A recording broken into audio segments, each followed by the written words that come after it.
second Sunday of Advent. Ikalawang linggo sa panahon ng pagdating ng Panginoon, Disyembre 7, 2025.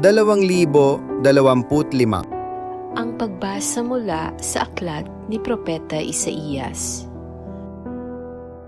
Sa araw na iyon, sa lahi ni Jese ay lilitaw ang isang hari, tulad ng supling mula sa isang tuod. Mananahan sa kanya ang Espiritu ng Panginoon. Bibigyan siya ng katalinuhan at pagkaunawa, ng kaalaman at kapangyarihan, ng karunungan at takot sa Panginoon. Kagalakan niya ang tumalima sa Panginoon. Hindi siya hahatol ayon sa nakikita o batay sa naririnig sa iba. Bibigyan niya ng katarungan ang mga dukha, ipagtatanggol ang karapatan ng mga kawawa. Ang salita niya'y parang tungkod na ipapalo sa malulupit. Ang hatol niya'y kamatayan sa masasama. Katarungan at katapatan ang paiiralin niya sa kanyang pamamahala. Maninirahan ang asong gubat sa piling ng kordero. Matutulog ang leopardo sa tabi ng batang kambing. Magsasama ang guya at ang batang leon, at ang mag-aalaga sa kanila'y batang paslit. Ang baka at ang oso'y magkasamang manginginain. Ang mga anak nila'y magkakatabing matutulog. Kakain ng damo ang leon na animoy toro. Maglalaro ang batang pasusuhin sa tabi ng lungga ng ahas. Hindi maaano ang bata kahit laruin ang ulupong. Walang mananakit o mamiminsala sa nasasaklaw ng banal na bundok, sapagkat kung paanong puno ng tubig ang karagatan, laganap sa buong lupain ang pagkakilala sa Panginoon. Sa araw na iyon, isisilang ang hari mula sa lahi ni Jese, ang magiging palatandaan para sa mga bansa. Ang mga bayay tutungo sa banal na lungsod upang parangalan siya at magiging maningning ang kanyang luklukan. Ang salita ng Diyos. Salamat sa Diyos. Salmong tugunan. Mabubuhay siyang marangal at sasagana kailanman. Turuan mo iyong haring humatol ng katuwiran.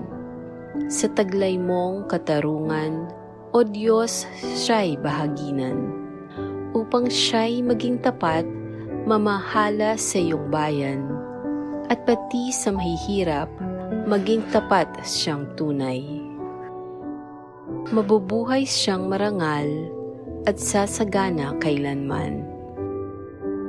Yaong buhay na matuwid sa kanyang kapanahunan, madama ng bansa niya at umunlad habang buhay.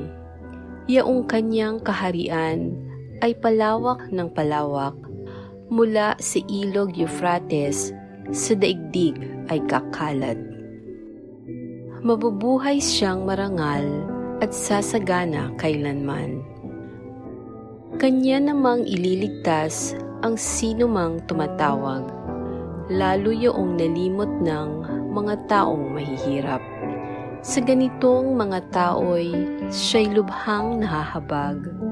Sa kanila tumutulong upang sila ay maligtas. Mabubuhay siyang marangal at sasagana kailanman. Nawa yaong kanyang ngalan ay huwag nang malimutan. Manatiling laging bantog na katulad nitong araw. Nawa siya ay purihin ng lahat ng mga bansa, at sa Diyos silang lahat dumadalangin, Hari nawa pagpalain kaming lahat tulad niyang pinagpala. Mabubuhay siyang marangal at sasagana kailanman. Pagbasa mula sa sulat ni Apostol San Pablo sa mga taga-Roma. Mga kapatid, anumang nasa kasulatan noon pang una ay nasulat sa ikatututo natin, sapagkat lumalakas ang ating loob at nagkakaroon ng pag-asa kapag binabasa natin ang mga aral na matatagpuan dito.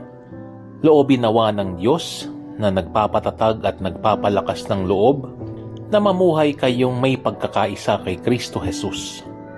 Sa gayon, sama-sama kayong magpuri sa Diyos at Ama ng ating Panginoong Hesukristo.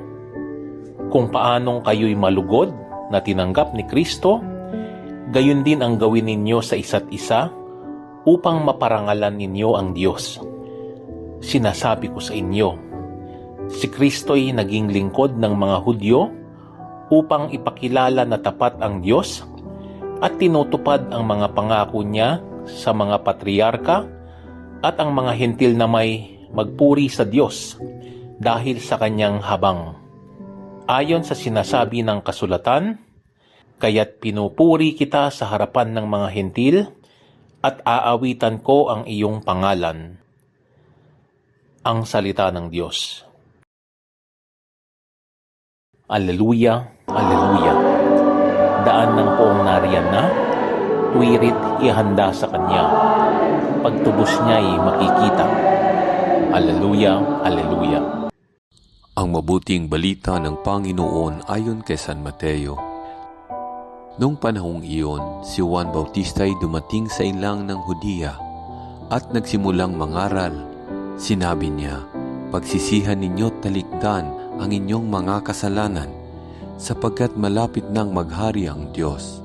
Si Juan ang tinutukoy ni Propeta Isaías nang sabihin nito, ito ang sabi ng isang sumisigaw sa ilang, ihanda ninyo ang daraanan ng Panginoon, tuwirin ninyo ang kanyang mga landas. Hinabing balahibo ng kamilyo ang damit ni Juan at balat ang kanyang pamikis. Ang kanya namang pagkai, palang at puluputyukan. At pumunta sa kanya ang mga taga-Jerusalem, taga-Hudiya at mga naninirahan sa magkabilang panig ng Jordan. Ipinahayag nila ang kanilang mga kasalanan at sila'y bininyagan ni Juan sa ilog Jordan. Ngunit nang makita niyang marami sa mga Pariseo at mga Saduceo ang lumalapit upang pabinyag, sinabi niya sa kanila, kayong lahi ng mga ulupong, sino ang nagbabala sa inyo upang tumakas sa parusang darating? Ipakilala ninyo sa pamamagitan ng inyong pamumuhay na kayo'y nagsisisi at huwag ninyong ipangahas na kayo'y anak ni Abraham. Sinasabi ko sa inyo, ang Diyos ay makalilikha ng mga tunay na anak ni Abraham mula sa mga batong ito. Ngayon pa'y nakaamba na ang palakol sa ugat ng punong kahoy. Ang bawat punong kahoy na hindi mabuti ang bunga ay puputulin at ihagis sa apoy. Binibinyagan ko kayo sa tubig bilang tanda ng pagsisisi ninyo't pagtalikod sa inyong mga kasalanan. Ngunit ang dumarating na kasunod ko ang magbibinyag sa inyo sa Espiritu Santo at sa apoy. Siya'y makapangyarihan kaysa akin. Hindi ako karapat-dapat kahit tagadala ng kanyang pangyapak. Hawak niya ang kanyang kalaykay upang alisin ang dayami. Titipunin niya sa kamalig ang trigo, ngunit ang ipay susunogin sa apoy na di mamamatay kailanman. Ang mabuting balita ng Panginoon, pinupuri ka namin, Panginoong Hesukristo.